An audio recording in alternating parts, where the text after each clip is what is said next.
أعوذ بالله من الشيطان الرجيم. بسم الله الرحمن الرحيم.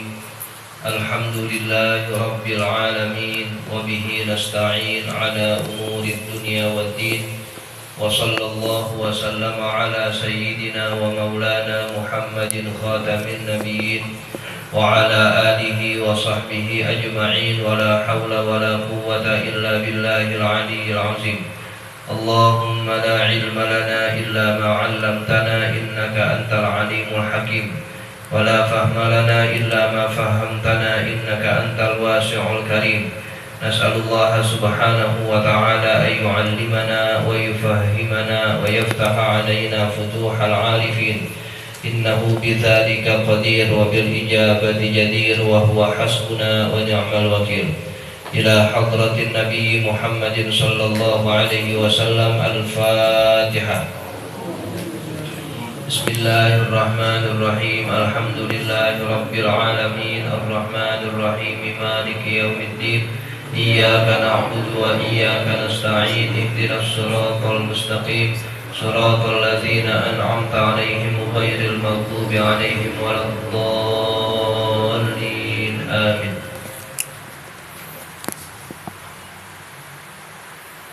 Wa arkanul khutbati khamsatun. Dan adapun rukun-rukun khutbah itu ada 5. Alhamdulillahi, yang pertama mengucapkan alhamdulillah, atau yang satu lafaz dengannya, hamdun dan lafzul jalalah. Fama lillahil hamdu, atau ahmadullah. Gak boleh kita ganti dengan lafaz yang lain. Misalnya asyukurulillah, itu gak boleh. Harus ada 2 lafaz yang sesuai ini, hamdun dan lafzul jalalah. Ahmadullah atau nahmadullah atau hamidullah atau ana hamidun lillahi. Nah, itu harus ada 2 lafaz yang sesuai. Atau innal hamda lillahi. Intinya hamdun dan lafzul jalalah, jangan ditukar dengan lafaz yang lain, ntar gak sah. Orang yang mau menjadi khotib harus tahu ilmunya, karena khutbah itu beda dengan ceramah, beda dengan pidato, beda dengan tausiah, beda dengan sambutan, beda dengan kultum. Khutbah ini adalah syarat sahnya Jumat. Sementara di dalam khutbah ada rukun-rukunnya, maka semua rukun-rukun harus terlaksana dengan sempurna sehingga syarat sah Jumatnya terpenuhi. Maka harus diperhatikan, nggak hanya mengucapkan kalimat-kalimat isi khutbahnya, tapi rukunnya yang paling penting. Jadi yang pertama, ia mengucapkan lafaz alhamdulillah atau yang semisal dengan lafaz itu. Nggak boleh diganti dengan lafaz selainnya. Yang kedua, wassalatu ala rasulillahi sallallahu alaihi wasallam, dan ia bersolawat kepada Rasulullah sallallahu alaihi wasallam. Yang ketiga, wal wasiyatu bitaqwallah, ia berwasiat dengan mengajak takwa kepada Allah Subhanahu wa taala.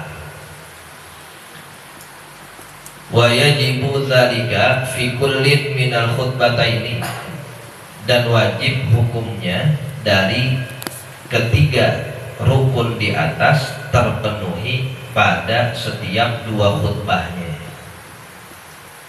Jadi khutbah pertama dan kedua harus terdapat 3 rukun di atas: alhamdulillah, sholawat, dan wasiat takwa. Kalau hanya pada satu khutbah saja, apa yang di awal atau yang kedua, nanti gak sah khutbahnya karena satu rukun tidak terpenuhi. Maka di rukun yang pertama harus ada di 2 khutbah alhamdulillah. Nanti di rukun yang kedua ada lagi alhamdulillah gitu. Di khutbah yang pertama wassalatu ala rasulillah. Nanti di khutbah yang kedua wassalatu ala rasulillah. Di khutbah yang pertama usikum bitaqwallah. Nanti khutbah kedua wattaqullah begitu. Ini rukun, nggak bisa diganti dengan apapun. Kalau wasiat takwanya umpama pada rukun atau khutbah pertama saja, ya nggak sah. Nggak sah semari, semestinya nggak sah, bukannya khutbahnya doang yang sah. Karena kita mengadakan Jumatan kan syaratnya harus didahului 2 khutbah. Atau ketika dia khutbah yang kedua kelewat tuh wasiatnya. Padahal tadi khutbahnya 20 menit, lama benar, rukunnya kena, ya enggak sah. Karena yang penting adalah rukun-rukun ini. Wa yata'ayyanu lafzu alhamdulillah, dan tertentukan lafaz alhamdulillah. Tadi itu hamdu dan lafzul jalalah. Innal hamdalillah, masih ada alhamdulillah dan lafzul jalalahnya. Nggak boleh diganti dengan asyukru lillah atau alhamdulil karimil wahhab. Nggak boleh, harus ada lafzul jalalah. Emang tausiyah bisa dimain-mainin atau dirubah-rubah. Ini tertentukan, jangan diganti-ganti. Wassalati ala rasulillahi sallallahu alaihi wasallam, juga tertentukan lafaz sholawat kepada Rasulullah sallallahu alaihi wasallam. Sholatu wassalamu ala rasulillah, nah, itu juga harus disampaikan pada kedua khutbahnya dengan mengajak untuk bersalawat. Wala yata'ayyanu lafzul wasiyati, dan tidak tertentukan lafaz wasiat. Fayakfi, sehingga cukup atiyullah dengan menggunakan lafaz atiyullah. Kalau wasiat boleh kita pakai lafaznya wattaqullah atau dengan lafaz lain yang semakna. Atiyullah, mari sama-sama kita tingkatkan ibadah.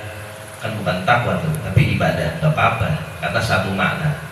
Tidak tertentukan harus wattaqullah, tapi yang tertentukan lafaznya hanya pada alhamdulillah atau yang satu lafaz dan sholawat kepada Rasulullah Shallallahu Alaihi Wasallam. Warabi'u, dan yang keempat, qira'atu ayatin fi ihdahuma, membaca satu ayat Al-Quran di salah satu kedua khutbah. Kalau membaca ayat ini boleh di salah satunya saja, apa khutbah pertama atau khutbah kedua baca ayat. Nah, umpama di khutbah yang pertama kita baca ayat ya ayyuhalladzina amanu taqullah, itu udah ayat juga. Ya, atau sebelum penutupan khutbah wal 'asri innal insana lafi khusrin, sebelum barakallahu li wa lakum. Jadi baca ayat. Atau tidak di khutbah pertama, di khutbah yang kedua. Biasanya innallaha wa malaikatahu, itu sedang menggugurkan rukun itu dia membaca ayat innallaha.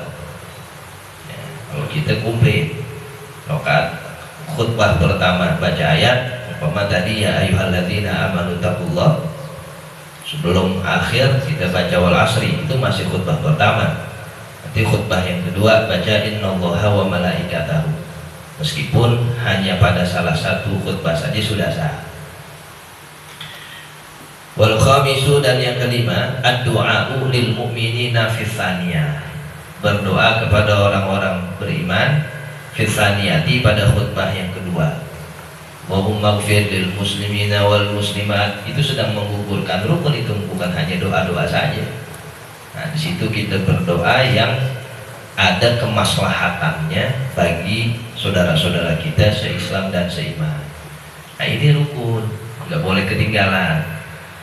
Kalau kita ada mendengar khotib meninggalkan salah satu rukun ini, ganti sholat zuhur, nggak sah. Sebab Jumatan kita itu harus didahulukan dengan 2 khutbah yang sesuai rukun dan syaratnya. Kalau mau tetap juga kita mau Jumatan, umpama khotib ini ketinggalan nih takwanya di khutbah yang kedua, tapi ceramahnya lama benar, asal rukun keliwatan bagaimana. Naik aja ke mimbar bilang wattaqullah, turun lagi, udah tuh rapi. Mana ada ini begitu kira-kira. Kalau enggak suruh khotibnya. Ustaz naik lagi dan sentaran ke mimbar, bilang aja wattaqullah, begitu doang. Nggak usah diulang dari awal, nggak usah. Bilang aja gitu, wattaqullah, begitu turun lagi. Nah, udah cukup tuh, daripada 500 orang kagak sah semuanya Jumatan bagaimana? Ya, siap. Makanya ikhtiarul khutbah penting juga tuh. Khatib bukan penceramah. Ya, karena beda dia. Nggak boleh banyak pergerakan, nggak boleh banyak intonasi yang mengundang orang buat jawab amin ya robbal, ya emang ceramah ya alamin, bukan begitu. Khatib itu tenang ya. Jadi beda dengan ceramah, itu beda. Enggak setiap penceramah bisa khutbah, tapi insya Allah orang yang bisa khutbah bisa ceramah, karena khutbah ini terikat dengan sah dan gak sahnya satu ibadah. Kalau ceramah nggak ada keterikatan apapun. Mau ceramah 3 jam juga nggak ada urusan. Mau baca alhamdulillah sebelumnya, baca sholawat kan nggak ada sah nggak sah. Mau semalam ceramahnya nggak sah tuh, nggak ada tuh ceramah nggak sah, nggak ada. Mau ceramah mau bebas aja, mau ngelawak doang isinya terserah. Tapi yang namanya khutbah ini ada keterikatan dengan ibadah orang. Orang bisa jadi sah nggak sah Jumatannya tergantung khutbahnya nih. Yang penting bukan isi khutbahnya, itu penting, tapi nomor sekian. Yang penting rukun. Umpama orang kagak ngomong apa-apa, cuma rukun doang, nggak apa-apa. Enak lagi cepet. Ya, yang penting adalah rukun-rukunnya selalu dijaga. Jangan sampai dia mementingkan isi atau konten khutbahnya, tapi rukunnya pada ketinggalan. Nah itu, maka orang-orang yang mau jadi khatib harus tahu fikih khutbah seperti apa. Di antara yang terpentingnya adalah rukun, sebab rukun yang membangun sebuah ibadah sehingga dikatakan sah. Wa syartuhuma, dan adapun syarat dua khutbah. Jadi rukunnya, sekarang syaratnya. Syarat itu yang mengiringi satu ibadah mulai dari sebelum dilakukan sampai habis. Kalau rukun hanya pas dilakukan ibadah itu, syarat sebelumnya harus sudah ada. Yang pertama, at-thaharatu adalah suci. Khatibnya harus suci, nggak boleh ada najisnya atau ada hadasnya. Was-sitaratu, dan menutup aurat. Wa wuqu'uhuma fi waqti zuhri, dan terjadinya itu dua khutbah fi waktu zuhri, di waktu zuhur, dan masuk azan. Qabla sholati, dilakukannya sebelum sholat Jumat. Syarat. Nah, namanya syarat dulu terpenuhi, sebagaimana kita harus wudu sebelum sholat. Wal qiyamu fihima, dan berdiri pada dua khutbah tersebut. Khutbahnya diri. Wal qu'udu bainahuma, dan duduk di antara keduanya. Jadi duduk tuh adalah syarat. Astaghfiruh innahu huwal ghafurur rahim. Khatibnya kayak duduk-duduk, diri aja. Muazin baca sholawat, Bilal baca sholawat, dia masih diri aja, langsung alhamdulillahi kama amar. Itu masih kehitung khutbah yang pertama tuh. Jadi kalau dia belum duduk masih kehitung khutbah yang pertama. Kalau sampai habis dia diri aja, khutbah keduanya kagak ada. Meskipun secara prakteknya dia sudah membaca tadi bacaan khutbah yang kedua. Jadi duduk itu pemisah bainal khutbatain. Ya duduk sebentar. Wa raf'us sauti, dan mengeraskan suara bihaitsu yasma'uhu arba'un, di mana dapat mendengar suara itu 40 jamaah. Tanaqilu bihimul jumu'atu, yang dapat mengesahkan sholat Jumat mereka. Ya, harus terdengar oleh 40 orang laki-laki yang sudah baligh. yang hur merdeka. Kalau 40 laki-lakinya campuran, ada yang kecil, ada yang belum tamyiz, masa nggak dihitung itu. Harus 40 orangnya laki-laki sempurna, maka harus keras suaranya, mic-nya penting itu. Kalau tidak sampai pada 40 orang laki-laki, sebab ada teknis-teknis, apa mic-nya kecil atau mati, nggak sampai kedengeran 40 orang, maka syarat khutbahnya kurang. Wa sunanuhuma, dan sunnah-sunnah dua khutbah. Nah, ini sunnah-sunnahnya yang dianjurkan untuk dilakukan juga meskipun nggak sampai rukun. Mimbarun, khutbah disampaikan di atas mimbar. Au maudhi'un 'alin, atau tempat yang tinggi. Mimbar beda sama podium. Kalau mimbar ada undakannya, ada tangganya sehingga lebih tinggi. Kalau podium nggak ada. Tahu kan podium? Yang hanya sebatas kotak begitu saja. Itu sama yang di bawah, artinya tidak lebih tinggi. Sunnahnya di atas mimbar. Ya, masjid-masjid yang masih pakai podium nggak ada mimbar. Ya, karena ini kesunahan. Kan Jumatan merupakan prioritas daripada masjid juga. Dibanding bikin maulid, bikin muharraman, ini yang harus didahulukan harusnya. Ya, ke situ dulu. Pada ibadah yang setiap hari atau bahkan pekannya pasti dilakukan. Ya, prioritasin hal-hal yang seperti ini. Wa ayyusallima idza dakhala, dan hendaknya ia mengucap salam ketika masuk masjid, khatibnya. Wa idza su'ida, dan tatkala naik ke atas mimbar. Assalamualaikum, langsung nanti duduk azan yang kedua. Wa yajlisu, dan khatib duduk hatta yu'adzana, sampai azan kedua dikumandangkan. Wa ya'tamida ala saifin au qausin au 'asa, dan khatib memegang pedang atau busur atau tongkat. Jadi dia pegang pedang. Sekarang jangan pakai pegang pedang, nggak ada emang. Busur, masjid juga nggak nyiapin tongkat. Nah, ini sarana-sarana yang mesti dilengkapkan oleh masjid. Jadi ya, hal-hal yang sekiranya dilakukan sesering kita lakukannya itu yang didahulukan. Masjid ada nggak nih mimbarnya? Oh belum. Anggarin. Yang lain-lain ntar dulu. Bikin ini, bikin itu, karena ini yang kita pakai setiap minggunya. Tongkatnya ada enggak beliin.